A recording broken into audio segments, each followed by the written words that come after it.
सन 83 से चौक आर्य समाज रोड बलिया में अपना प्रैक्टिस करता हूँ जी। अच्छा, मैं फिजिशियन और बेसिकली मैं OPD पेशेंट करता हूँ, आउट पेशेंट डिपार्टमेंट। पेशेंट को देख के उनको एडवाइस करके उनको दवाएं लिख के जो भी होता है सामान्यतः उनको बता के छुट्टी कर दिया जाता है। डॉक्टर साहब, बात कीजिए, जिस तरह आप जनपद में अपनी सेवाएं देते रहे हैं, लोगों से काफ़ी आपको अपेक्षा रहता है कि डॉक्टर साहब, डॉक्टर सुरेश चंद्र जी एक अलग अपनी जनपद में पर्चे बनाकर उभरे हुए हैं, आप एक अलग सेवा देने के लिए। लेकिन सर, बात कीजिए, जिस तरह कल से मौसम ने करवटें बदला है, ठंड पड़ना, धूप निकल जाना, तो इसमें लोगों को कैसे बचाव करना चाहिए जिससे कि इनका स्वास्थ्य हमेशा बरकरार रहे? अब देखिए, ये जो मौसम है, जब भी मौसम चेंज होता है तो मोस्टली वायरल इन्फेक्शन होता है। जो वातावरण के परिवर्तन होने की वजह से जिस प्रकार की बैक्टीरिया और वायरस होते हैं, उसी प्रकार ज़्यादातर वायरल इन्फेक्शन होने के चलते आदमी को सोर थ्रोट का इन्फेक्शन ज़्यादा हो जाता है। नाक का बहना, छींक आना, गले में खुजली और दर्द होना, खाने में परेशानी होना, थूक निकलने में परेशानी होना। तो चूँकि वायरल के इन्फेक्शन से इन जगहों पे स्वेलिंग हो जाती है और एलर्जिक हो जाती है, जिसे कि आमतौर पे हम लोग एलर्जिक ब्रोंकाइटिस या एलर्जिक राइनाइटिस या अगर थ्रोट में हुआ तो उसको एलर्जिक फेरिंजाइटिस का नाम देते हैं। तो सर, ऐसे में कैसे लोगों को बचाव करना चाहिए, कैसे अपने आप को देख रहे हैं? कि एक तो जब भी मौसम परिवर्तन हो, इनको बहुत तेज़ी से उस जगह पे नहीं जाना चाहिए जहाँ से हवाओं का ब्लो ठीक इनके सामने फेस पे पड़े। अगर हवा का ब्लो डायरेक्ट इनके नाक पे पड़ेगा, मुंह पे पड़ेगा, तो जाएगा तो अंदर जाएगा तो सूजन को बढ़ाने का काम करता है। दूसरी बात ही कि पेशेंट को या व्यक्ति को हमेशा मास्क पहन के अगर रहें इस समय, तो उससे बचाव तो होगा ही होगा।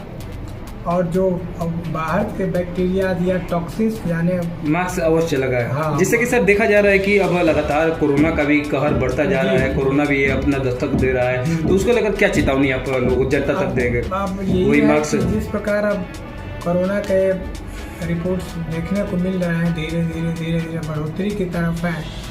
इसका मतलब कि एक तो अगर जिस भी व्यक्ति को पहले से कोरोना हुआ हो या जो वैक्सीन नहीं लगाया है, तो उसकी इम्यूनिटी क्षमता कम रहती है, और जिसका रोग प्रतिरोधक क्षमता कम रहेगा उसको कोरोना का सिम्टम फ्लेयर अप ज़्यादा ही होगा।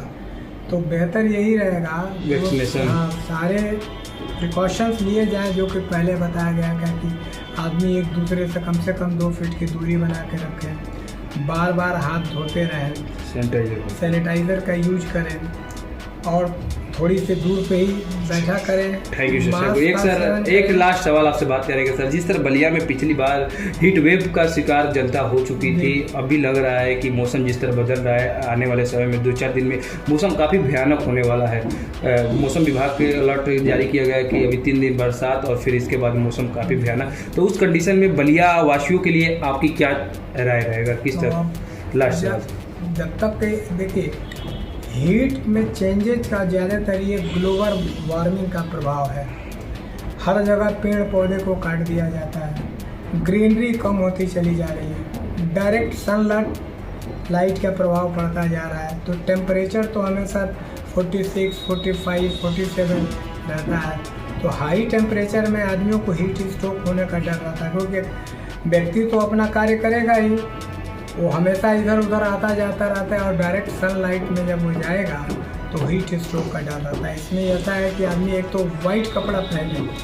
वाइट कपड़े में क्या है कि हीट का एब्जॉर्प्शन कम होता है, जो भी हीट एब्जॉर्ब होगा वो इवोपरेट हो जाएगा। तो इसमें कहीं ना कहीं अपने आप को ख्याल रखना बहुत जरूरी है, बहुत ही जरूरी है कि आदमी अपने, यदि ऐसा सर लोग पाते हैं तो सलाह आपसे आके कहाँ पे, कैसे आपसे मुलाकात कर सकते हैं, कहाँ पे आप बैठते हैं? हमारे यहाँ तो सब लोग स्वतंत्र हैं, जब भी आएंगे, क्योंकि सेहत को देखते हुए मैं थोड़ा कम ही बैठता हूँ। ये कहाँ पे बैठते हैं सर? एक बार चैनल जो भी देख रहा है उसको। चौक आर्य समाज रोड बलिया। ठीक सर, थैंक यू सर।